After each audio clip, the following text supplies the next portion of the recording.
So in all of that work, in working with communities and working across difference, I've always found that having one core idea at the centre of what we do brings a lot more clarity to all of our work.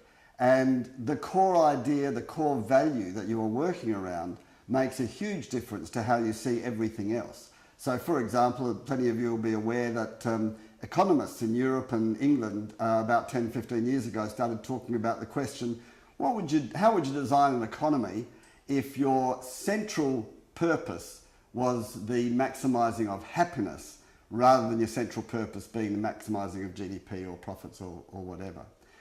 For me, the central purpose that made sense of almost everything I saw around me was the idea that in everything we do, we should be aiming to develop spirit. At the time I was working in kind of vast middle-class suburbs of Perth. I'd just come back from a lot of time in Asia where there was way less wealth than we had in WA. There was way less freedom.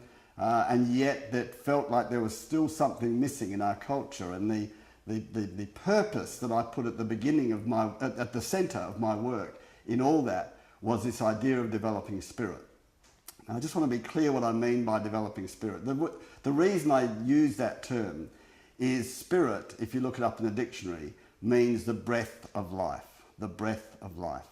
And I was very struck when I read that in my dictionary years ago when I was trying to work out what should be at the core of our community work or our organisational work.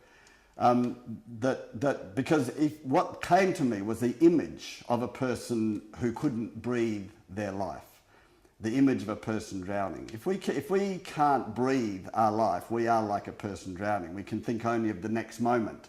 You know, we don't want to talk to you about what our lives could become or anything like that. We can only think of the next moment. If we can't breathe our life, we're like that person drowning who lashes out at other people, even people who are trying to help them or rescue them.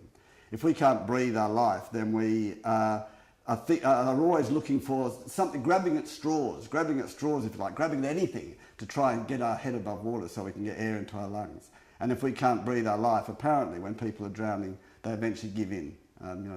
Give in a profound way. It struck me that if we have lives, if we have families, if we have communities, if we have organisations where people are thinking only of the next moment rather than the bigger picture, where we are lashing out rather than reaching out, where we are always looking for answers outside us rather than inside us and inside our own organisations and our own hearts and homes, and if we're given in, we will not have families, communities, or even a nation that has the capacity to really support ourselves and care for ourselves. So that for me, in everything we do, we should be aiming to develop spirit. And that kind of underpins everything else I want to talk about here. I suppose the other thing to say about that actually is that people who are choked of spirit can be very dangerous because they are lashing out at other people. And so people who are choked of spirit, who are in positions of formal power and authority, can be very, very, very dangerous to the world or the organisation or their family or whatever. But anyway, let me move on to another part of it, which is the whole question of how we work together across our differences. Where this part came from, because I work in this whole area of Aboriginal and non-Aboriginal relations, Jen asked me to come and work with her with a major company, a major industrial company that was trying to get more women into positions of management, and good on them, right? So we went and did this workshop, we went and interviewed managers to talk about what would it take to get more women into positions of authority in that organisation. And I was hearing things from the male managers who were looking kind of tired and exhausted, like saying, well, you couldn't do this job if you didn't have a wife at home. Or, well, I don't see my kids awake except at the weekends. And I'm going, seriously? Like, this is what we want? This is what we want for our management? This is what we want for our organisations?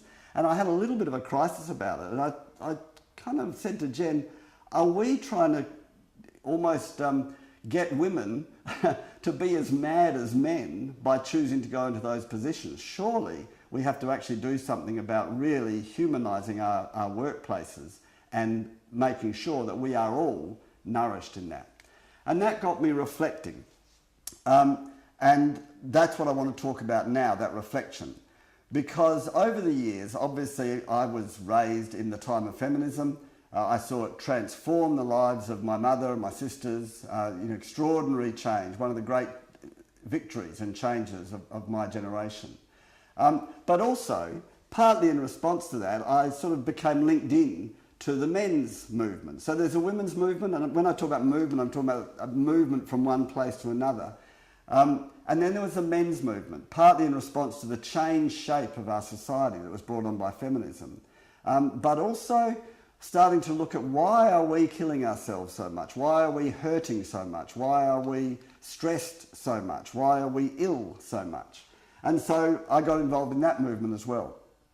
And what has struck me since that little crisis I had was perhaps these movements have both been part of the whole picture. So with the women's movement, I want to talk about the outer world and the inner world. The outer world, you can see there are all sorts of elements to the outer world that women did not have access to for too long. My mother did not have access to those worlds. But there's also, and so feminism was really about how do we get access into that outer world. There's also, though, an inner world, which for me, as someone who focuses on developing spirit, is profoundly important. It takes us to places like love. It takes us to places like caring for each other. It takes us to places of beauty as being an important value in life rather than just profit, etc. And what I've reflected on is that really the women's movement, quite rightly, said we women want access to that outer world. Because if you don't have access to that outer world, you don't have power. The men's, leaving aside the kind of mad, let's go back to the 1950s, segment of the men's movement, the men's movement I was linked into was actually a very, very different focus. It was how do we start to focus in on our inner world? What can we men do to make sure that we are nourishing our spirit and our soul and our heart and the other things I've listed on that overhead there. So it feels to me like we should all together be talking about both of those movements. Because if we don't, if we just make this whole conversation about how can we all access the outer world, the inner world can just fade away and we can find ourselves feeling stressed and jagged and not really living a rich, purposeful life. So my plea, I guess, is that we keep the whole picture in mind as we go through. So really that's all I wanted to say. Jen is going to take you through a process of exploring how is it different between us? What are the men's challenges? What are the women's challenges? And all of that together, we all need to create a workplace in which all of us can feel spirited, can feel nourished, can feel productive, and can be partners in that rather than competitors. Thanks. Good luck with it. I'll speak to you a bit later.